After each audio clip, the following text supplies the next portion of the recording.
Local students are planning, meanwhile, to sue their school district after experiencing what they say is retaliation for protesting. So these are the walkouts that we covered last month. The two high schools in North Thurston Public Schools. Fox 13's John Hopperstad at one of them in Olympia Forest this morning with the update. Here, John, good morning. Good morning, Bill. Yeah, this class action lawsuit may even target the superintendent of schools here in Washington State over all of this. As you mentioned, we were here last month when these students protested. They did it for 8 days, walking out of class. Several students, more than 100, marching across campus here at River Ridge High School and then also protesting in the front of the school. They say school leaders are ignoring many of the allegations of racism and sexual assault here on campus. The school ordering them back to class, saying they were disrupting the school for other students. So the students and the Black Student Union facilitator now saying they've experienced, quote, retaliation in the form of failing grades and punitive measures. We're joined now by Katrina Hernandez. She's one of the members of that student union. I know you don't want to talk about this lawsuit too much, but how do you feel about the fact that we even got to this point? At this point, I felt like it was necessary. It's a point where no matter how much that we try to talk to these superintendents or these administrators or these school district people, it felt necessary to do it, and that's all I really got to say about it.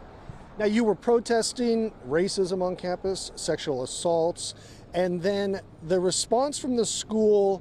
What was your opinion of the response from the school, Tom? My opinion from the response of the school is that they were trying to shove it under the rug and try to get us back in class as soon as possible, because as we got more public eye to see us out in the fields and walking out of class, it came more and more apparent that they are not doing their jobs. So from my opinion, they're just trying to shove it under the rug and make it seem like it never happened. And part of this lawsuit is you guys believe that they went too far when you did come back to class, that they didn't give you chances to succeed with your tests or your studies that you missed out on during the protest, right? Right. We sat in negotiations for a few days, and we talked about all these negotiations, all our demands. We talked about what we need to do and what we want, and they always ask us, what can we do to help you? We told them exactly what we needed, and they still haven't followed through on any of those demands on our negotiations. Okay.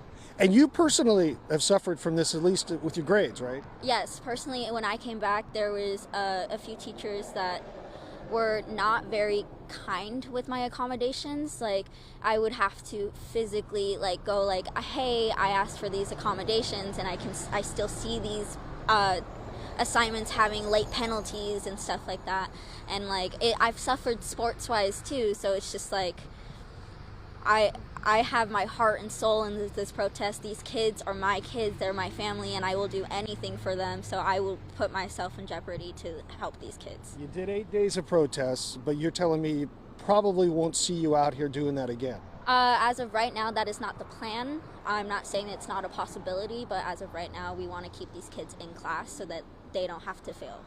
Okay. Katrina Hernandez, thanks for coming out here and talking to us this morning. So these kids won't be going back out to protest, but they still have some very big concerns about how the school district, the high school, and the state are handling these allegations, and it may end up in a class action lawsuit. They're trying to raise $10,000 right now. So far this morning, they've raised more than half of that. We're live in Thurston County. John Hopperstad, Fox 13 News. John, thank you. This morning.